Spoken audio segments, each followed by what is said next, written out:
In the pre-dawn darkness of October 13, 1307, an unusual flurry of activity disturbed the normally orderly port of La Rochelle on France's Atlantic coast.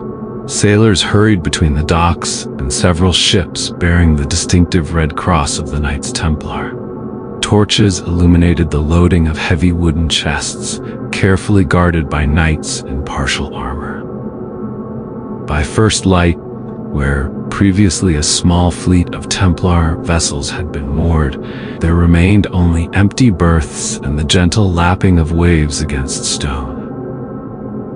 The Knights Templar, officially the poor fellow soldiers of Christ and of the Temple of Solomon, had risen from humble beginnings to become the most powerful military religious order in medieval Europe.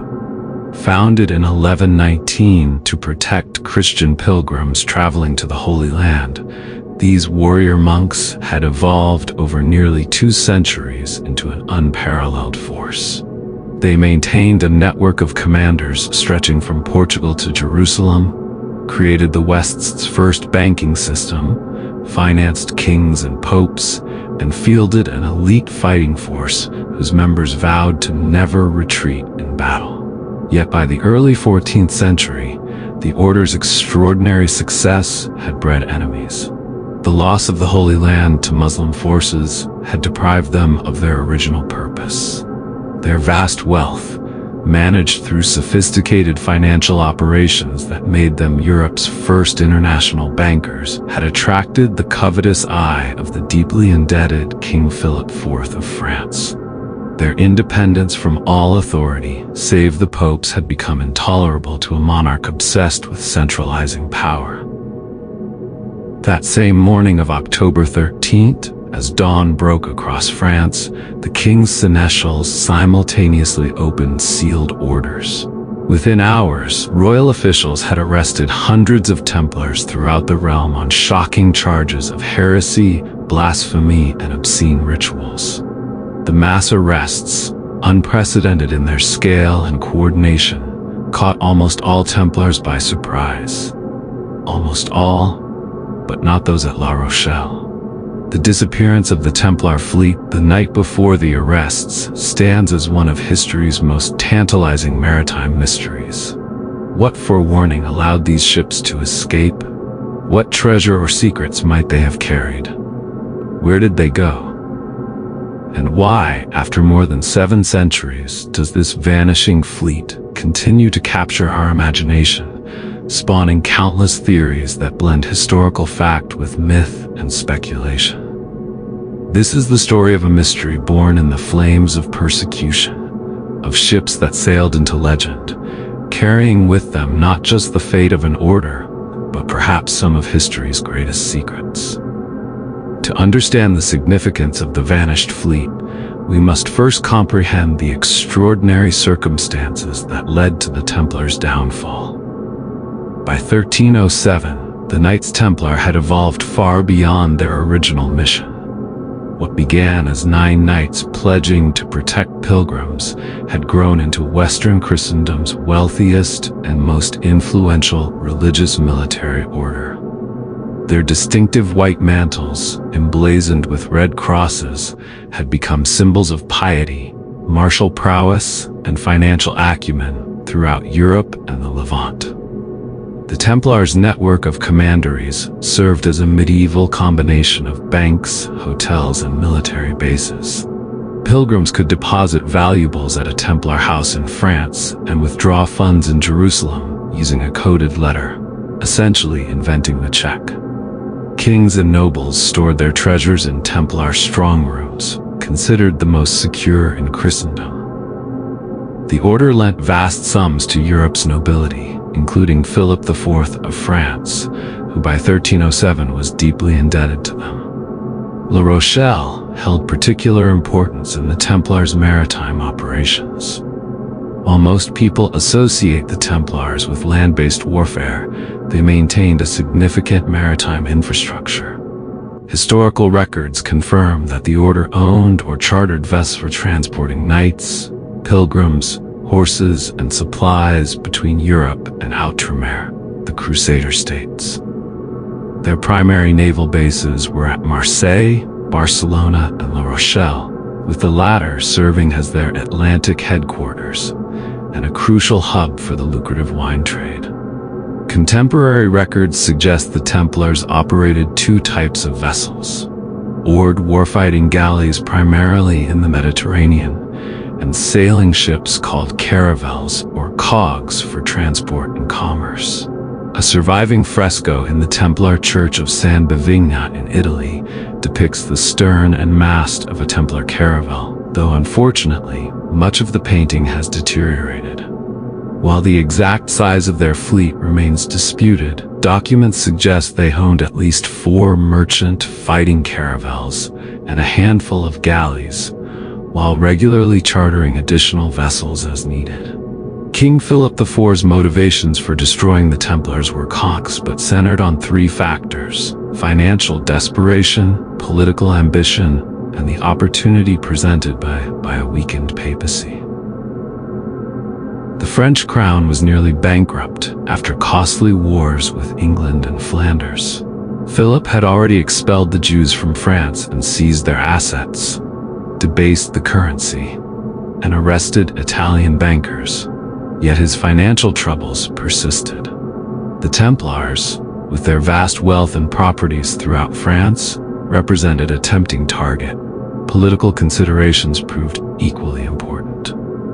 Philip was determined to establish the supremacy of the French monarchy over all powers within his realm, including semi-autonomous religious orders. The Templars, answerable only to the Pope and possessing their own territory, military forces, and financial system, threatened this vision of centralized authority. The final factor was timing. Pope Clement V, a Frenchman elected with Philip's backing in 1305, had been forced to relocate the papacy from Rome to Avignon, effectively placing it under French influence. This unprecedented control over the papacy gave Philip the opportunity to move against an order that, in normal times, would have enjoyed papal protection. In the months leading up to October 1307, whispers of the coming storm had begun to circulate. Jacques de Molay, the Grand Master of the Templars, had been summoned from Cyprus to France, ostensibly to discuss a new crusade. Instead, he found himself defending the order against vague accusations.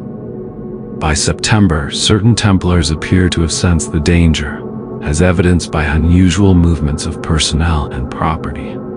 The timeline immediately preceding the disappearance reveals telling details. Records from La Rochelle harbor show that several Templar vessels were in port during early October 1307, an unusual concentration given the typical dispersal of their fleet.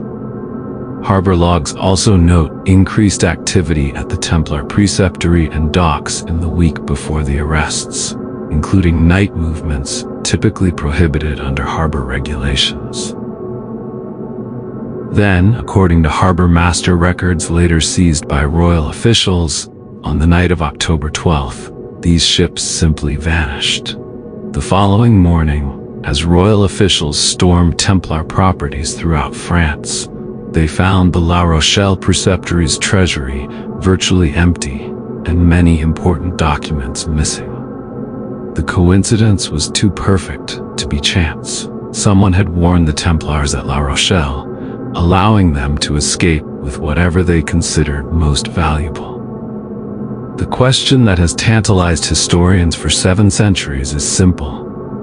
Where did they go, and what did they take with them? The disappearance of the Templar fleet has spawned a rich tapestry of theories, ranging from the historically plausible to the fantastically speculative.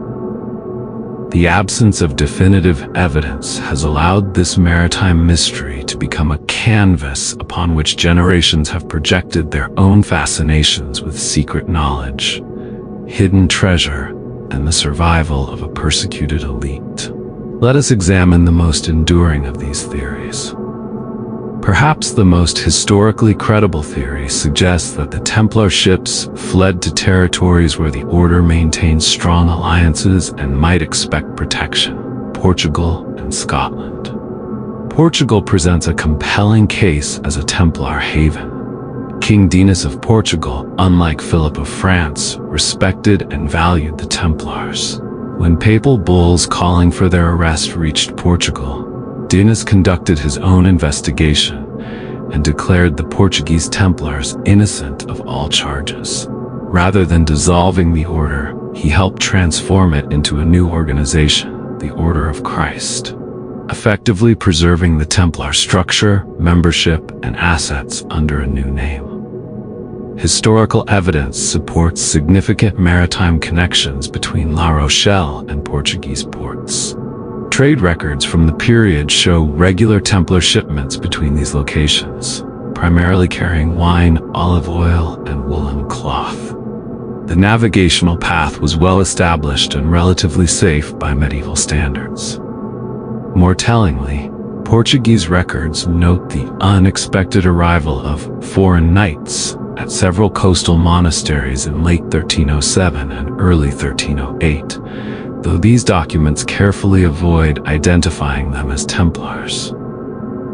The Order of Christ, founded in 1319, inherited not only Templar properties in Portugal, but also their maritime expertise. Intriguingly, this reconstituted order later played a crucial role in Portugal's Age of Discovery, with Prince Henry the Navigator serving as its Grand Master. The Order of Christ's cross emblazoned the sails of Portuguese exploration vessels, a direct descendant of the Templar cross. Could this maritime legacy have originated with Templar ships and navigators who escaped to Portugal in 1307? Scotland offers an equally compelling destination for the fleeing fleet. In 1307, Scotland was one of the few European kingdoms under papal interdict and in open conflict with a neighboring Catholic power. King Robert the Bruce, excommunicated for murdering his rival in a church, had little reason to comply with papal directives to arrest Templars. The Scottish connection gained its most dramatic support from the Battle of Bannockburn in 1314, where Bruce's heavily outnumbered forces achieved a stunning victory against English invaders. Contemporary accounts mention a fresh force appearing at a crucial moment in the battle, helping turn the tide. Later traditions identified this as a contingent of Templar knights. While no contemporary source explicitly identifies these reinforcements as Templars, the timing, just months after Jacques de Molay's execution, has fueled speculation that these were surviving knights repaying Bruce's protection. Archaeological evidence lends some credence to Templar presence in Scotland after 1307. Several grave markers dating to the early 14th century bear distinctive Templar symbols, particularly in coastal regions of eastern Scotland. The most famous example is Rochelle Chapel, built by the St. Clair family in the 15th century, which incorporates numerous motifs associated with Templar symbolism and traditions. Marine archaeologist Robert Stenuit points to a more tangible clue. In his surveys of Scottish coastal waters, he identified several 14th century shipwrecks with construction features characteristic of Mediterranean vessels rather than North Sea craft. One wreck, discovered near the Isle of May in the Firth of Forth, yielded fragments of a chest bearing traces of a painted red cross, though this evidence remains contested among scholars. A second category of theories suggests that the Templars didn't simply escape persecution, but transformed themselves into new organizations that preserved their knowledge, traditions, and possibly their treasure. The Swiss connection begins with the observation that Switzerland's independence was declared in 1291, just as the Templars were losing their last footholds in the Holy Land. The Swiss flag, a white cross on red background, inverts the Templar colors. More substantially, early Swiss military tactics emphasized disciplined infantry squares that closely resembled Templar battlefield formations, unusual in an era dominated by feudal cavalry. Several Swiss valleys, particularly in the Bernese Oberland, contain churches with architectural elements and decorative motifs closely resembling those in confirmed Templar buildings. Local traditions in these regions include stories of foreign knights arriving with great wealth in the early 14th century. While mainstream historians remain skeptical, the geographic isolation of these alpine valleys would have made them ideal refuges for a persecuted order seeking to disappear. The Masonic connection rests on stronger, though still circumstantial, foundations. Freemasonry emerged publicly in the early 18th century, but claims older origins. Early Masonic rituals contain elements strikingly similar to Templar initiation ceremonies described in trial transcripts. Both organizations employed similar symbolic systems centered on Solomon's Temple, used secret recognition signs, and structured their hierarchy in comparable ways. The Scottish Rite of Freemasonry explicitly incorporates Templar elements and traditions. Its higher degrees include rituals commemorating Jacques de Molay's execution and vowing to preserve knowledge hidden from persecutors. While mainstream historians attribute these similarities to 18th century Masons adopting Templar symbolism for romantic appeal, others see evidence of direct continuity. Documentary evidence for this theory includes the L'arminius Charter, purportedly written by Johannes Marcus Larminius, de Molay's appointed successor, establishing a secret continuation of the order. While most scholars consider this document a later creation, it reflects a persistent tradition of hidden Templar survival. Perhaps most intriguing are architectural connections. Several early Masonic lodges were established in buildings formerly owned by Templars. The layout of these structures, particularly their underground chambers, often remained unchanged despite centuries of different use. In some cases, Masonic renovations uncovered hidden rooms or passages that appeared designed for secret gatherings or concealment of valuables. Among the most dramatic theories is that the Templar fleet crossed the Atlantic to the Americas, a journey supposedly impossible before Columbus. Yet this speculation has attracted serious scholarly investigation in recent decades. The theoretical foundation begins with the Templars' proven navigational expertise. During their 2 centuries operating between Europe and the Levant, they had developed sophisticated maritime knowledge. Their astronomical training, derived from Arab and Byzantine sources, exceeded that available to most European navigators of the period. Several Templar preceptories contained astronomical observatories with instruments capable of precise celestial navigation. Evidence suggesting pre-Columbian European contact with the Americas includes the controversial Kensington runestone in Minnesota, the Newport Tower in Rhode Island, and certain stone structures in New England that some argue show medieval European influence. While mainstream archaeology attributes most of these to later European settlers or indigenous construction, specific details have kept alternative theories alive. The Newport Tower, a stone structure in Rhode Island, displays architectural features consistent with Templar round churches. Carbon dating of mortar samples has yielded conflicting results, with some tests suggesting construction in the 12th–14th centuries. The tower's alignment creates a solar illumination effect on the winter solstice that matches similar features in confirmed Templar buildings in Europe. In Nova Scotia, the infamous Oak Island Money Pit has yielded tantalizing but inconclusive evidence. Excavations revealed an elaborate system of flood tunnels and shaft constructions, requiring engineering knowledge sophisticated for the time of its supposed creation. Among artifacts recovered were a 14th century lead cross with possible Templar design elements and fragments of parchment with ink consistent with medieval European manufacture. Perhaps most compelling are certain maps predating Columbus that show features of American coastlines with surprising accuracy. The Zeno map, purportedly from the 14th century, and the Peary race map, early 16th century, but allegedly based on older sources, both contain details of North American coastal features that official European explorers had not yet documented. Some scholars argue these could represent knowledge derived from earlier, undocumented voyages, possibly by Templars seeking refuge in the ultimate hiding place, a continent unknown to their persecutors.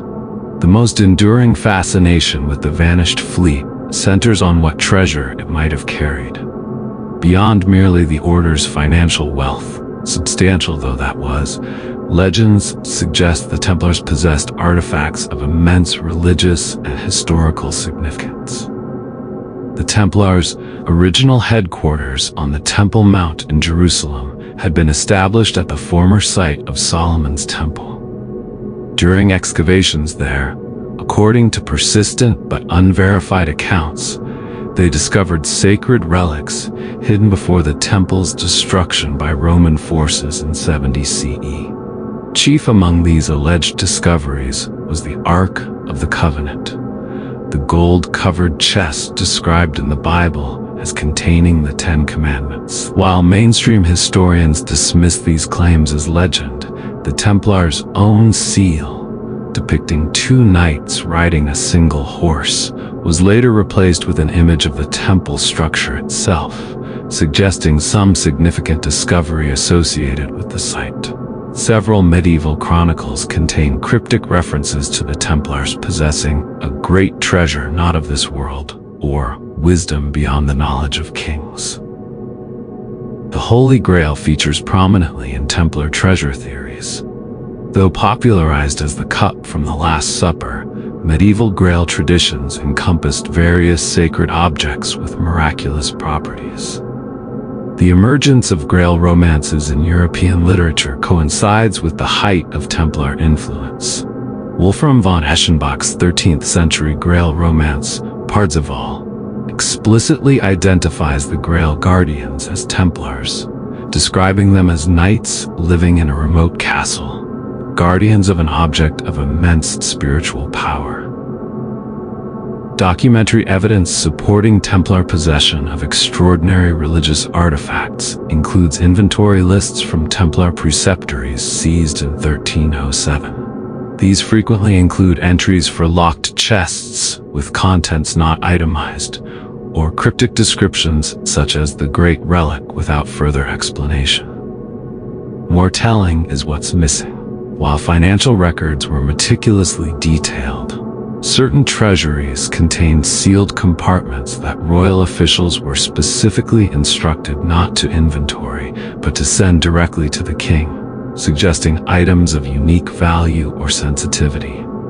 The oak paneling in Templars' lay, secret council chambers often featured intricate symbolic carvings, incorporating geometric patterns similar to those in sacred Islamic architecture, potentially reflecting esoteric knowledge acquired during their time in the Holy Land. Some panels, when removed during later renovations, revealed hidden compartments containing parchment fragments with encrypted text. While most remain undeciphered, fragments analyzed using modern techniques have yielded partial translations suggesting maps, astronomical calculations, and references to secure locations in coastal regions. If the fleet indeed carried such treasures, where might they have been hidden? Beyond the major theories already discussed, smaller-scale hiding places have been proposed throughout Europe. The remote Cathar strongholds in southern France's mountainous regions, many later occupied by Templars, contain extensive cave systems with evidence of medieval modifications for storage. The isolated valleys of Switzerland's Bernese Oberland, with their Templar-linked churches, feature numerous legends of hidden vaults and sealed chambers. Recent archaeological investigations using ground-penetrating radar have identified anomalies beneath several former Templar properties that could represent hidden chambers or tunnels. Excavations remain limited, however, by the fact that many of these sites now lie beneath protected historic structures or private property. The mystery of the Templar fleet has attracted rigorous academic investigation alongside more speculative pursuit. Recent decades have seen significant advances in our understanding, though definitive answers remain elusive. Maritime archaeology has contributed valuable insights. Systematic surveys of medieval shipwrecks in the Atlantic and Mediterranean have identified several vessels with construction features consistent with known Templar ship designs. A wreck discovered off Cornwall in 1999 yielded coins dated to 1306, and fragments of a chest bearing traces of red paint, potentially forming a cross pattern. While not definitively Templar, the vessel's construction and cargo suggest a connection to La Rochelle trade routes. The Baltic Sea has yielded particularly interesting discoveries. In 2014, divers near Gotland, Sweden, discovered a shipwreck carbon-dated to the early 14th century, containing Mediterranean trade goods alongside religious artifacts, including a silver pendant with Templar symbolism. The ship's construction combined Northern European and Mediterranean techniques, suggesting possible Templar origin, as the order was known to incorporate diverse shipbuilding traditions. Documentary research has progressed through digital analysis of medieval archives. The Vatican's secret archives, partially digitized since 2012, have revealed previously overlooked accounts of fugitive knights arriving at monasteries throughout Europe in 1307 to 1308. Cross-referencing these reports with shipping records and local chronicles has allowed researchers to trace possible escape routes with greater precision. Professor Anne Gilmore Bryson's comprehensive analysis of Templar trial transcripts has identified patterns in testimony suggesting coordinated evacuation plans that predated the arrests. References to ships' secure locations and coded communications appear with statistically significant frequency in testimony from coastal preceptories compared to inland locations. Cryptographic analysis has opened another promising avenue. Medieval Templar documents often contained coded passages using substitution ciphers and symbolic references. Modern computational techniques have begun deciphering these passages, revealing what appear to be navigational instructions, astronomical observations, and references to secure harbor locations outside France. While still fragmentary, these decryptions suggest a level of preparation for possible flight that contradicts the traditional narrative of Templars caught completely by surprise. Genetic studies have yielded unexpected connections. Research into Y chromosome patterns among families traditionally associated with Templar regions has identified distinctive genetic markers that appear with unusual frequency in certain coastal communities of Portugal, Scotland, and surprisingly, eastern Canada. While not proving Templar presence, these patterns suggest population movements connecting these regions during the medieval period. Archaeological excavations at former Templar sites continue yielding new evidence. Ground-penetrating radar surveys at the La Rochelle Preceptory in 2017 revealed previously unknown subterranean chambers and what appears to be a water access tunnel leading to the harbor, potentially providing a means for secret loading of ships before the arrests. Similar features have been identified at other coastal Templar properties, suggesting a network designed for rapid maritime evacuation if needed. The persistence of Templar symbolism across different cultures and time periods provides another research direction. The distinctive red cross appears in unexpected contexts, from church decorations in remote Scottish Highlands to stone carvings in Nova Scotia and Newfoundland that predate known European settlement. While individual instances might be coincidental, their pattern and distribution suggest deliberate dissemination of Templar symbols along potential escape routes. Modern research has increasingly focused on indigenous accounts from regions where Templars might have fled. Native American oral traditions from northeastern regions include stories of pale men in long robes arriving in floating houses generations before recognized European contact. Similar accounts exist in certain Caribbean traditions. While such stories require careful interpretation, ethnohistorians note their consistency with potential Templar arrival patterns. Perhaps most tantalizing are the documents discovered in 2001 during renovations at Rochelle Chapel in Scotland. Hidden within a sealed wall cavity, these parchments, currently undergoing conservation and analysis, reportedly contain ship manifests, astronomical calculations, and maps showing land masses consistent with North American coastlines. Dating suggests creation between 1307 to 1316, potentially representing knowledge brought by fleeing Templars. Until full scholarly publication, however, these remain in the realm of tantalizing possibility rather than confirmed evidence. The Templar legacy's persistence in secret societies remains another active research area. Masonic libraries have gradually opened historically restricted collections to scholarly examination, revealing ritual texts with striking parallels to Templar practices described in trial records. The Portuguese Order of Christ's archives, partially declassified in 2006, contain references to brothers from beyond arriving with knowledge of distant shores in the early 14th century, potentially referring to Templars bringing maritime expertise that later contributed to Portugal's naval dominance. Despite these advances, conclusive proof of the fleet's fate remains elusive. The ocean preserves its secrets well, and 7 centuries of human activity have obscured much evidence.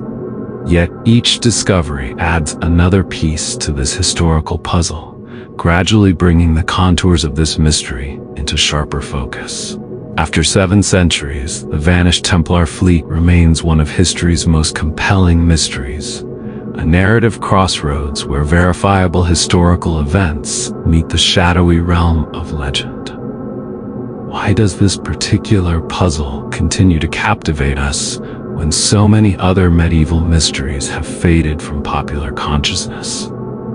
Perhaps it's because the Templar fleet's disappearance represents a perfect historical storm. A dramatic moment when religious persecution, vast wealth, potential secret knowledge, and maritime adventure converge. It offers tantalizing possibilities of alternative histories, paths not taken, knowledge preserved against destruction, justice achieved despite overwhelming odds. The historical evidence confirms certain fundamental facts. The Knights Templar did maintain ships. The order was subjected to sudden persecution. Some Templars escaped the arrests, and significant Templar wealth disappeared. Beyond these certainties lies the vast gray area where scholarship meets speculation. Did a few desperate knights flee with portable valuables on regular trading vessels? Or did a secret flotilla carry immense treasures and sacred artifacts to establish a Templar presence in new lands? The evidence remains tantalizingly inconclusive. This ambiguity itself teaches us something valuable about history. We often crave definitive answers, yet the most engaging historical questions often resist simple resolution. The gaps in our knowledge become spaces where imagination flourishes, where we contemplate alternative possibilities and hidden connections. These speculative exercises, when grounded in careful consideration of available evidence, can lead to innovative research directions and unexpected discoveries. The Templar fleet mystery also reminds us of history's contingent nature. Historical outcomes that seem inevitable in retrospect are often hung by the slenderest threads in their moment. Had the Templars not received warning, had their fleet not escaped, had their knowledge and possibly their treasures not been preserved, how might subsequent European history have differed? Would the age of exploration have unfolded differently without the maritime expertise possibly preserved by Templar refugees? Would the Reformation have followed the same course without the underground networks some believe the Templars established?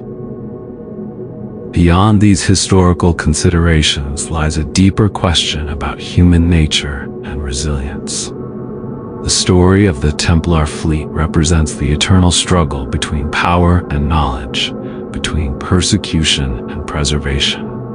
Throughout history, when knowledge has been threatened by authority, people have found ways to protect and transmit what they valued, sometimes at tremendous personal risk. From the scholars of Alexandria saving manuscripts from the burning library to medieval monks preserving classical texts through the Dark Ages, this impulse to safeguard wisdom against destruction represents one of humanity's noblest instincts. If the Templars truly escaped with their fleet, what did they preserve beyond mere material treasure? What knowledge, what perspectives, what alternative understandings of their world might they have carried with them? And could these intellectual treasures, potentially more valuable than gold or relics, still influence our world today through traditions, institutions, or ideas whose Templar origins have been obscured by time? The mystery endures because it speaks to timeless themes: justice and persecution, knowledge and secrecy, wealth and power, survival and transformation. It reminds us that history's official narratives often conceal untold stories of resistance, preservation, and continuity. The visible historical record, the arrests, trials, and executions, may represent only the surface of deeper currents that continued flowing beneath, carrying the essence of Templar tradition to new shores. 7 centuries later, we still search the historical horizon for traces of those vanished ships, for echoes of their passage through time. We examine ancient maps for coastlines they might have charted, analyze stone carvings for symbols they might have left, and sift through documents for codes they might have embedded. In doing so, we participate in history's greatest adventure, the never-ending quest to understand our past and thereby better comprehend our present. If the Templars truly escaped with their fleet, what else did they take with them? And could their legacy still be hidden today, waiting to be found? The answer, like the fleet itself, remains just beyond our horizon, visible enough to pursue, elusive enough to maintain its mystery, and compelling enough to ensure that we never cease our search.